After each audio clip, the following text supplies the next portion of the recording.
Donc là, on va voir comment découper son tissu pour débuter. Donc il nous faut bien évidemment un tapis de découpe, le cutter rotatif et une règle.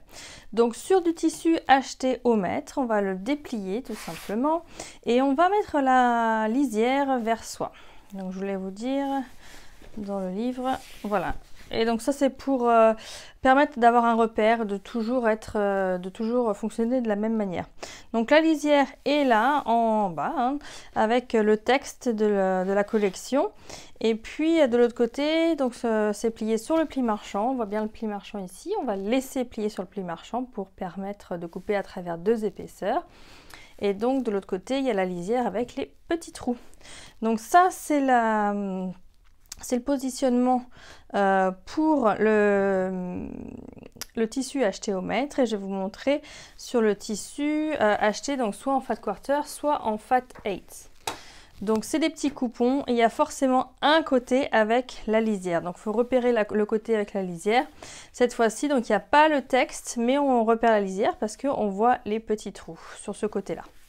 Donc ce que je voulais vous dire, c'est quand vous découpez, de ne pas forcément mettre bord à bord comme ceci, parce que là vous allez perdre tout, derrière c'est la lisière en fait, donc ça peut induire en erreur également si vous découpez une forme comme ceci et vous avez la forme correcte de ce côté-là, mais de l'autre côté par contre, ça va inclure la lisière et ça va pas du tout. Donc pour éviter cette erreur, on va se placer, non pas bord à bord, mais on va juste décaler un tout petit peu. Donc voilà, comme ceci, pour ne pas inclure la lisière, tout simplement. Et puis là, avant de découper, il faut repasser, parce que oui, il y a beaucoup de plis, hein, c'est normal, quand on achète le tissu, il est plié. Et donc là, avant de commencer à découper, on va devoir le repasser. Un petit détail important que je voulais vous montrer dans le livre, en fait, c'était de toujours égaliser. Donc vous allez voir, là j'ai bien positionné mon tissu acheté au mètre, et donc le côté, souvent, n'est pas bien droit. Donc ce qu'on fait, c'est toujours on l'égalise. Même s'il paraît droit, c'est quand même mieux de le reprendre et de l'égaliser. Donc pour ce faire, je place bien ma règle. C'est pratique d'avoir une grande règle pour gérer les tissus au mètre comme ceci. Je place ma règle sur une des lignes de graduation. Je place sur le pli marchand.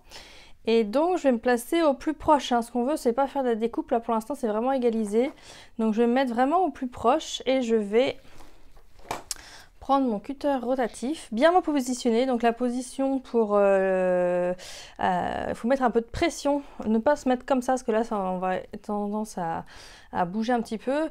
Mettez la pression dans le bout des doigts, donc on touche avec le bout des doigts, on écarte un petit peu les doigts comme ceci, il faut que ça reste confortable quand même hein, comme position, et on va appliquer un petit peu de pression, pas non plus trop hein.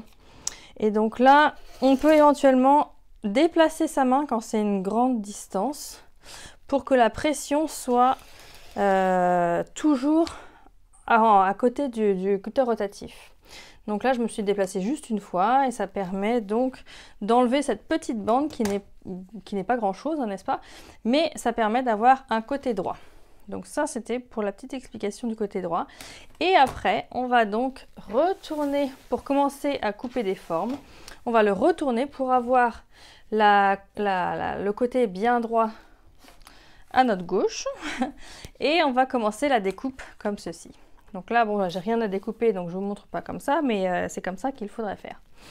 Par contre, je vais reprendre mon petit fat quarter et je vais vous montrer comment découper pour le projet numéro 11, je crois bien. Donc il est assez complexe à découper, donc je vais juste vous le montrer. Donc c'est avec toutes les petites lettres. Donc je vous dis bien de prendre votre fat quarter et de le décaler un petit peu. Donc ça c'est pour vraiment ne pas avoir de gâchis de tissu. Hein.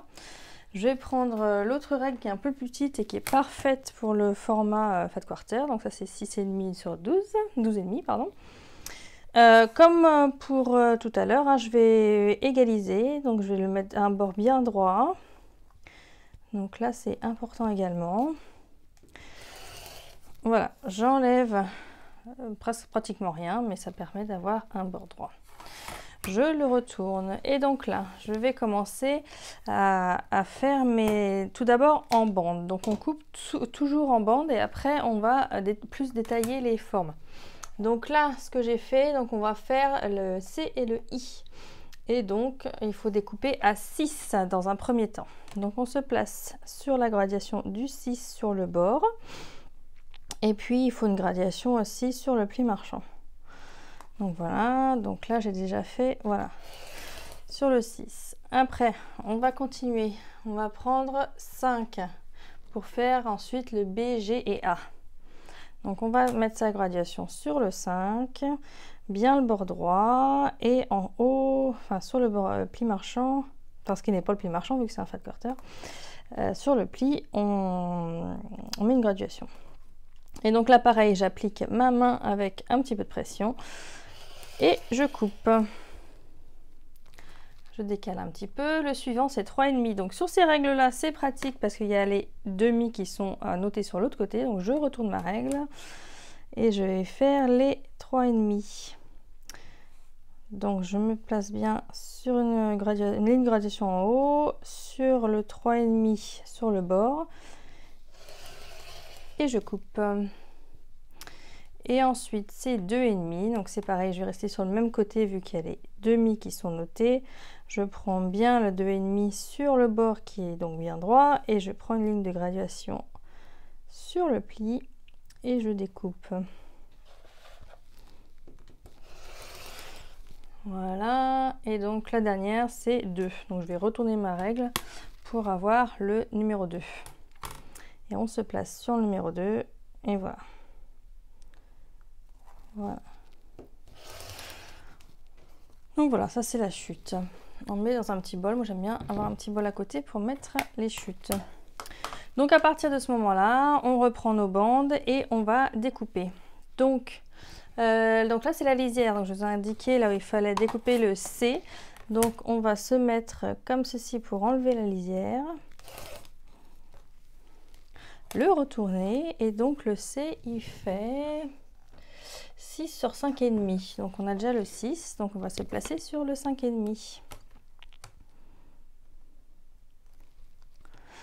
Voilà, donc là j'ai découpé mon C. Pour ne pas se mélanger les pinceaux, j'ai imprimé des petites lettres. Voilà. Et puis je vais continuer avec le I. Et le I, il fait 6 sur 3,5. Donc j'ai mon 6 comme ça. Et donc je vais me placer sur 3,5 dans l'autre sens pour le 3,5 comme ceci. Voilà, donc ça c'est une chute. Je peux la mettre à part pour la garder au cas où.